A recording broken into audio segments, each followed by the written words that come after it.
Hello everyone, welcome to Launch Week, and today we have with us Mr. Pandey. So would love to know more about Pandey, what do you do at SigNoz and what is the exciting topic that we are going to talk about today?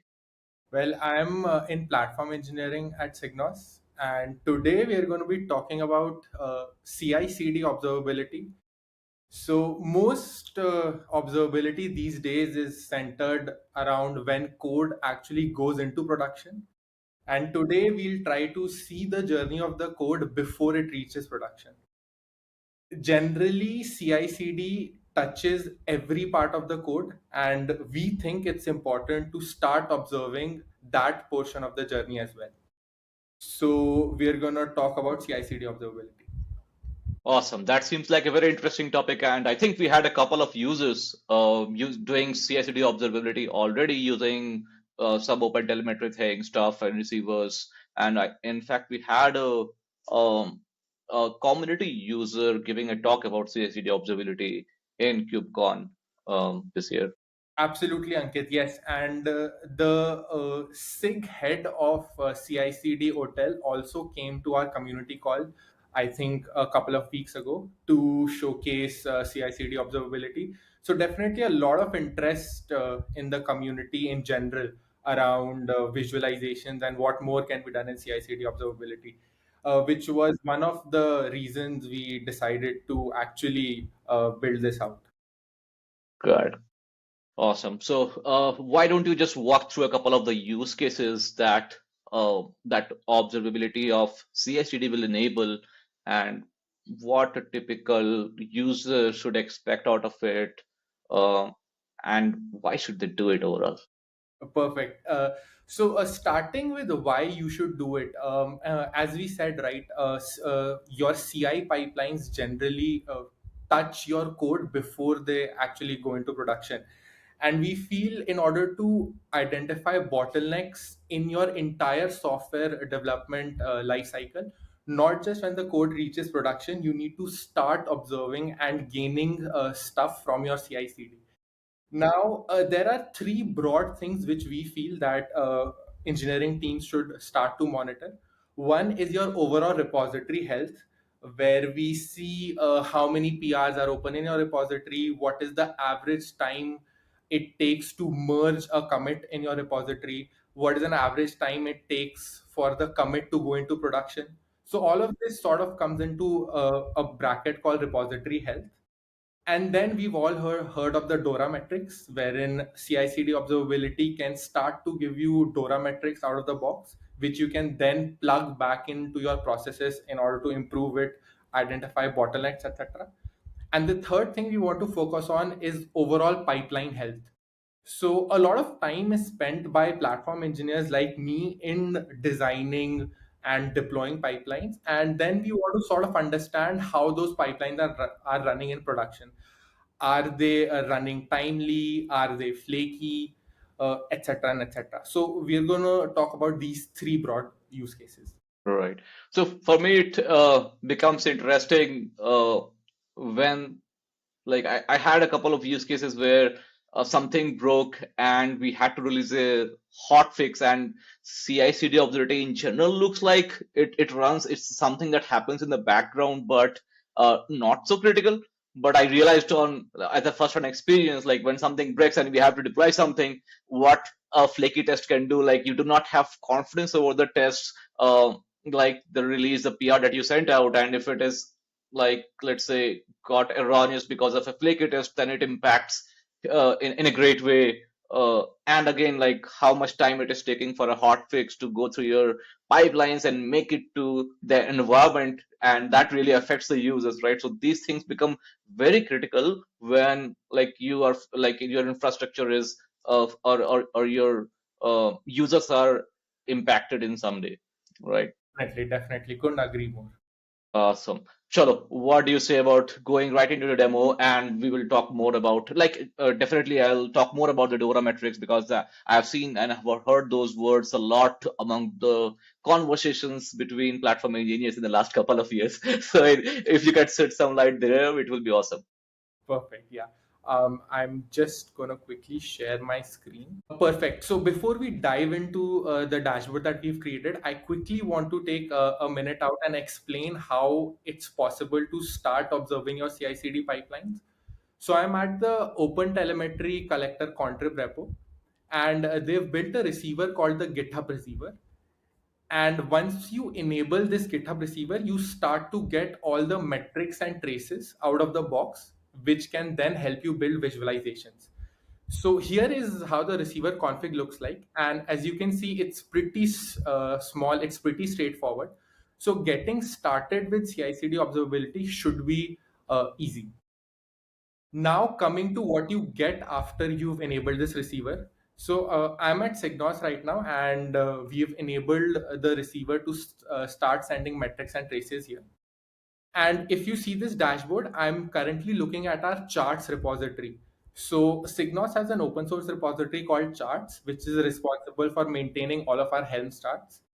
And I'm going to quickly now walk you through how you can actually derive some important statistics out of all of these graphs that you see. So we talked about repository health. So a quick glance at this repository tells me that if a PR is raised on the charts repository, the average age is 1.07 years, which means Okay. that PR is waiting for approval for almost a year, which gives me an indicator that we might not be looking at PRs as often as we would like to. So a lot of PRs waiting for approval.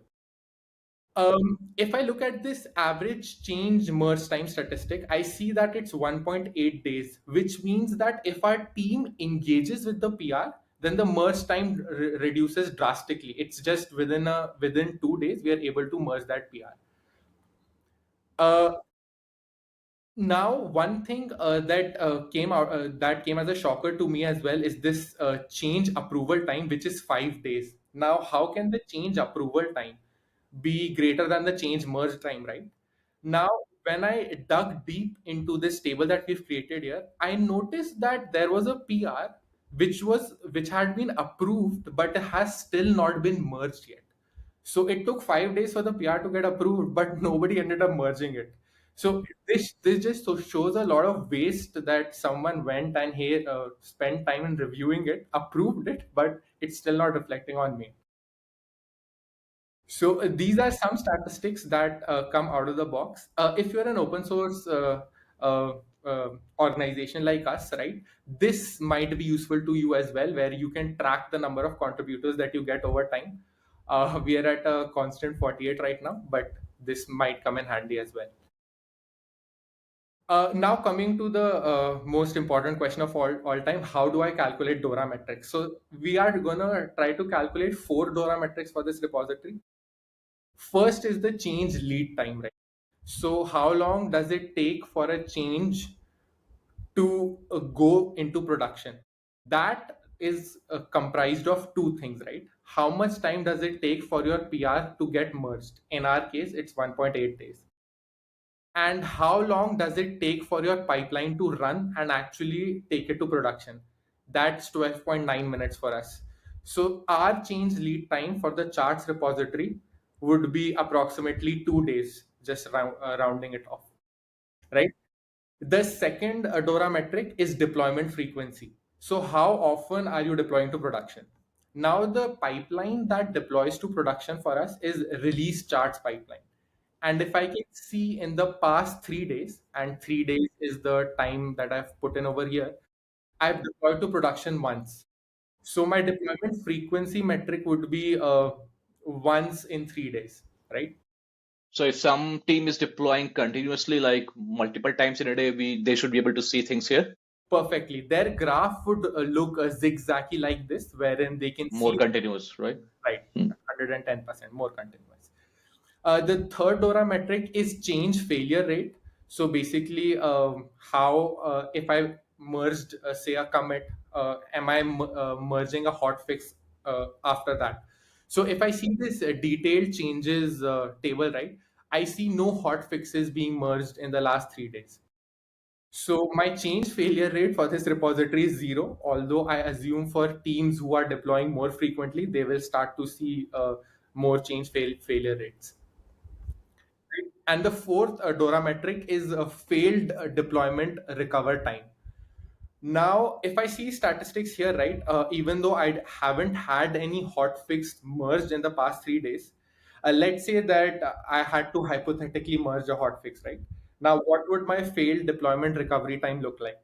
I'm assuming that in that case, I'll be able to get approvals as soon as possible. So I'm counting that time to be negligible. Now, all I need to look is the time it takes for my pipeline to actually deploy to production, which in my case is 13 minutes. So my failed deployment recovery time would be 13 minutes. Got So it. I So think, if a PR fix is merged, then it is going to be deployed in 13 minutes. yeah, absolutely, yes. So this is how we were able to calculate the four DORA metrics out of this dashboard. The third thing that we discussed initially was pipeline health, and I feel a lot of use cases, as Ankit you mentioned earlier in your talk as well, right? That flaky pipelines can cause you a lot of headache, and the aim should be how can you identify flaky pipelines as soon as possible. So I'm going to switch to our open source SigNoz repo in order to show you an example of a flaky pipeline. And let me quickly open this panel here and filter by a pipeline name. Right. So we've got integration tests running on our SigNoz code base, and a lot of flakiness comes in integration tests because usually in these sort of tests, you need to spin up a test environment, do some sort of testing, and then uh, uh, tear down the environment altogether. Now, how do I identify whether my integration CI test is flaky or not? Let me quickly do one more filtering here. I don't want to see skip statuses. Perfect. Right. Now, if you see this pipeline, you will notice that it succeeded here, it failed here, it succeeded here again, and it succeeded here again. Now, this can be an early indicator of flakiness. If this graph had a lot of success failure, success failure, success failure, success failures, that would be an early indication that, hey, this pipeline is turning out to be flaky. I And then see. we would put in some effort to go and actually debug where the flakiness is coming from. So number of failures accompanied by series of successes indicates some flexiness that it is running sometime, it is not running sometime kind of stuff. Is it so? Yeah, yeah. Hmm. So it's running on some PRs, it's not running on some PRs, and that is happening repeatedly, right? That's an early indicator. Got it. Got it. Got it. So I see a lot of attribute names like here, like VCS or repository.name, pipeline.name. So what are these attributes? Where do they come from? And like how are we using them? Perfect. So, OpenTelemetry has come out with semantic conventions for CI/CD, which actually makes a lot of this possible for us. So, we talked about the GitHub receiver earlier, and that what that GitHub receiver does is it scrapes everything needed from GitHub, converts them into these sort of semantic conventions, and then sends it to SigNoz, and which enables us to create all of these beautiful visualizations immediately. Got it. Got it. So it would be fair to say like SigNoz uses those semantic conventions defined by OpenTelemetry and can give you good observability into CI/CD using metrics and traces. Definitely, definitely. And I just want to point out here that it's as easy as just enabling a receiver, and then you start getting this dashboard populated out of the box. Got it, got it. Cool. So I think that is the power of a beautiful platform which has all the signals together and being OpenTelemetry native. So we have these capabilities to use the semantics, build out beautiful dashboards or using those semantics and show them in a unified way in a single dashboard contains metrics, traces, and if possible logs, right? Agreed, agreed. Couldn't agree more. Yes. Got it. Awesome, Mr. Pandey. Would love to know what happened behind the scenes. Like, what were some of the engineering days or anything in the product that you had thought about it, and what would be the next steps to this feature that you would like to see in the industry or in the product? Perfect. So right now, as you see, we have this enabled for GitHub. GitHub and GitHub Actions. And we would love to see it enabled for Jenkins as well. Jenkins being one of the most popular open source CI tools out there, right? How can I create the same dashboard for Jenkins, and then I think that help a lot of our users out there who are using Jenkins. The second thing which definitely needs to happen is how can I start getting pipeline logs as well. Right now, if I want to see how my pipeline went, I can just have a look at traces. So if I click on view traces, you can see, okay, let me try doing it for the last 30 minutes. For example, let's have a look at the release drafter, and I can see a detailed run of how my release drafter pipeline went, Hmm. which step took how much time, and I would love to have it correlated with logs, right? uh, I if see. if our receiver somehow enables sending pipeline logs as well, that would be a game changer. Got it. So I could see like you went from the time series chart in the dashboard and directly into the traces, right? So that is another cool thing that I think folks can do using an observability platform, right? Definitely, definitely, and that helps a lot, right? I'm looking at this chart, right, and I see that hey, my pipeline failed here, and I immediately want to know how it failed. So Hmm. having this handy correlation helps me out of the box a lot, wherein I can just jump to the traces and see where it went wrong. Got it. That's awesome, Pandey. I think this would help a lot of users to get started with their CI/CD observability. Um, and that's all, folks, for the CI/CD observability. Pandey, any last things you would like to talk to the audience and users out there? Definitely go try this out. Let us know if you have any feedback in our Slack community channel or our GitHub repository. We have a GitHub repository called dashboards where you can find this dashboard template. So it should be as easy as setting up your receiver and just importing that dashboard template, and you should be able to get started.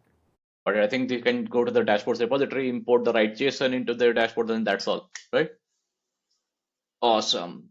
Thank you, Mr. Pandey, very much. And thank you, folks, for this day of the launch week. See you again with something more exciting the next day.